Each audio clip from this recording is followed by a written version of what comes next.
Seigneur, que mes causes évoluent dans ta faveur. Amis et frères dans la foi, joignons nos cœurs et nos voix. Avec joie, avançons pour Christ. Et depuis pour que d'être découvert. Ce jour est celui des chrétiens en fête. Bénis au son de la trompette. Avec joie, avançons pour Christ. Rien de plus pour que d'être découvert. Ce jour est celui des chrétiens en fête. Bénis au son de la trompette. Chers élus de Dieu, nos reconnaissances vont à Dieu qui nous a permis de méditer sa parole et de prier Dieu avec vous ce matin. Recevez sa grâce et sa paix. Que votre parure ne soit pas une parure extérieure, cheveux tressés, ornements d'or ou vêtements élégants, mais plutôt celle intérieure et cachée du cœur, la pureté incorruptible d'un esprit doux et paisible qui est d'une grande valeur devant Dieu. Amen.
Chers élus de Dieu, nous traversons tous des moments difficiles dans la vie, des drames, blessures, abandon, déception, mort subite d'un proche et autres souffrances qui peuvent nous affecter profondément.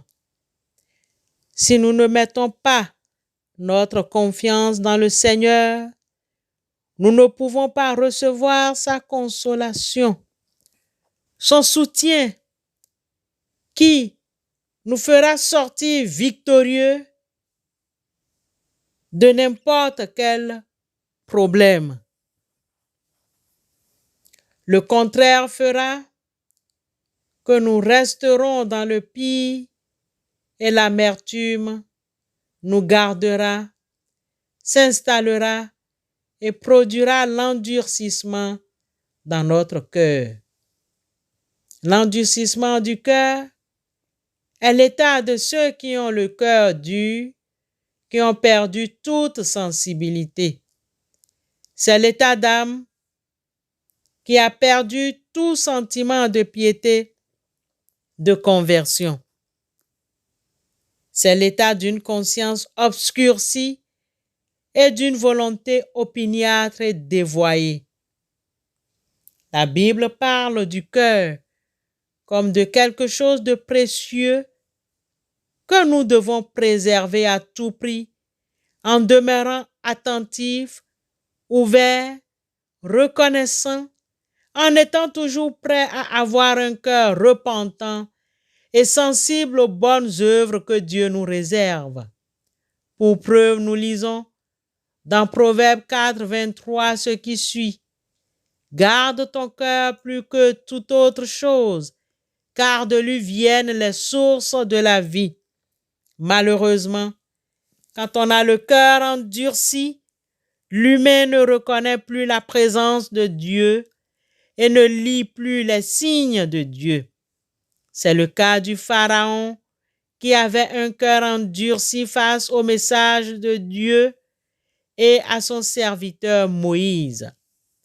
Un exemple de cet endurcissement de cœur se retrouve dans le passage qui nous est proposé ce matin dans Exode 10, 7 à 14, où nous lisons: Les serviteurs de Pharaon lui dirent: Jusqu'à quand cet homme sera-t-il pour nous un piège?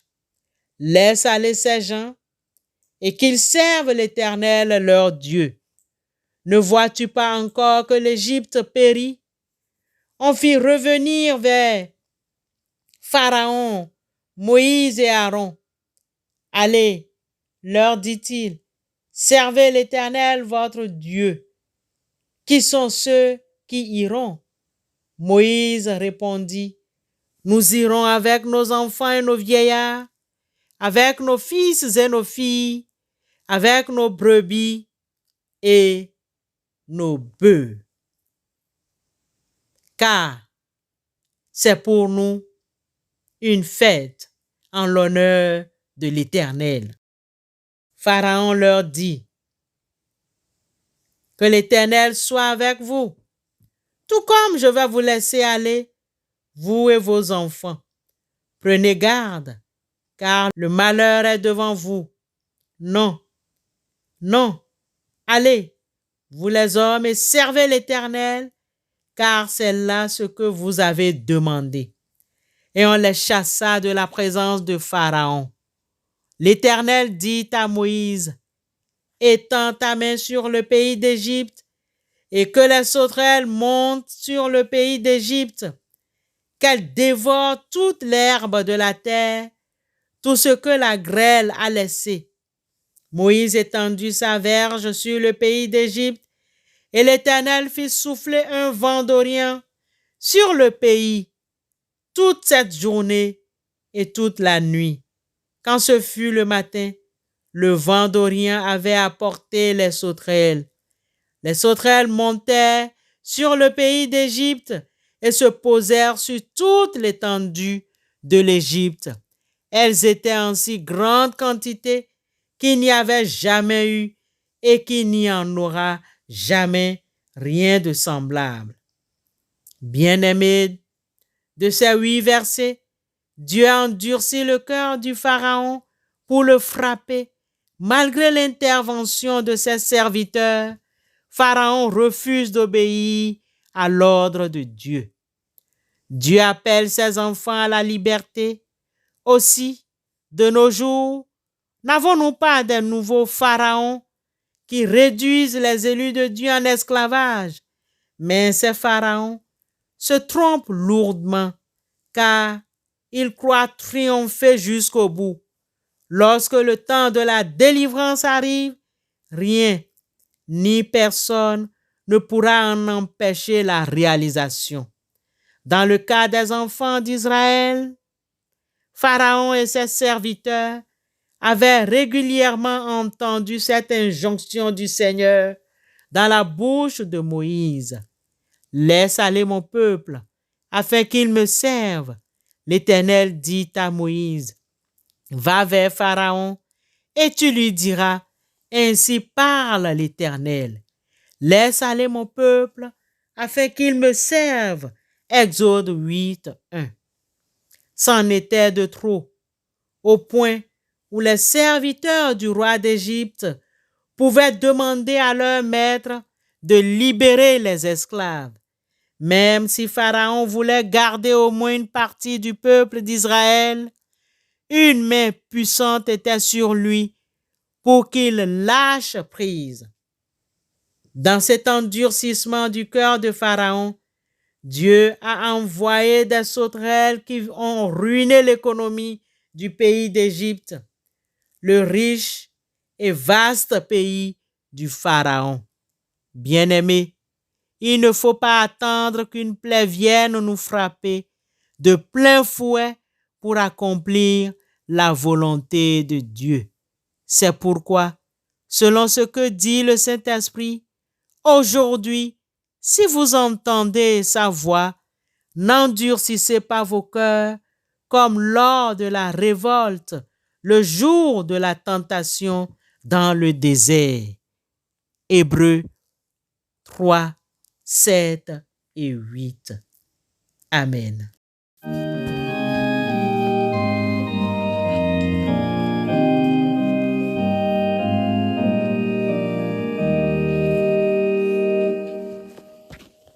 How sweet the name of Jesus sounds in a believer's ear. It soothes his sorrows, heals his wounds, and drives away his fear. It makes the wounded spirits whole, and calms the troubled breast. Thus manna to the hungry soul, and to the weary. Prions Dieu. Seigneur Dieu, nous te remercions pour toutes les délivrances dont nous sommes l'objet à chaque instant de notre vie. Nous te prions de chasser tout esprit méchant, tout pharaon derrière les difficultés d'assouplissement spirituel que plusieurs traversent. Nous proclamons que notre corps est le temple du Saint-Esprit et que nous avons été mis à part pour le Seigneur, pour être en relation avec lui et pour porter du fruit.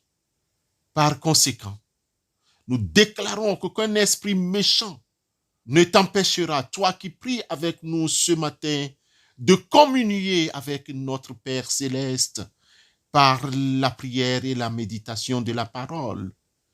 Et nous déclarons que nous porterons du fruit en chaque saison spirituelle.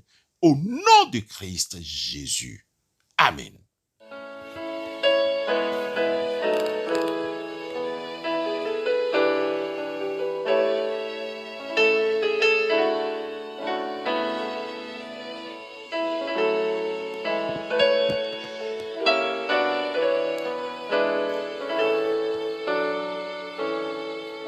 Je sais que mon Rédempteur est vivant. Il me soutient quand je suis dans la détresse. Il me conduit près des eaux paisibles. Et moi, je vis les yeux fixés sur lui.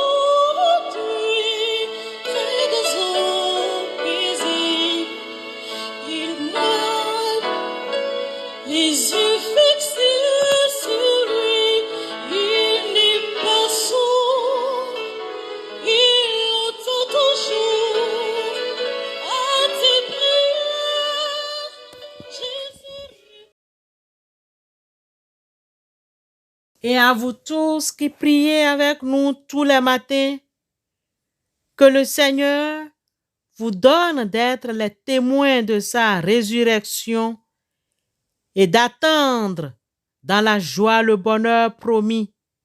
Que Dieu Tout-Puissant vous bénisse, le Père, le Fils et le Saint-Esprit. Amen.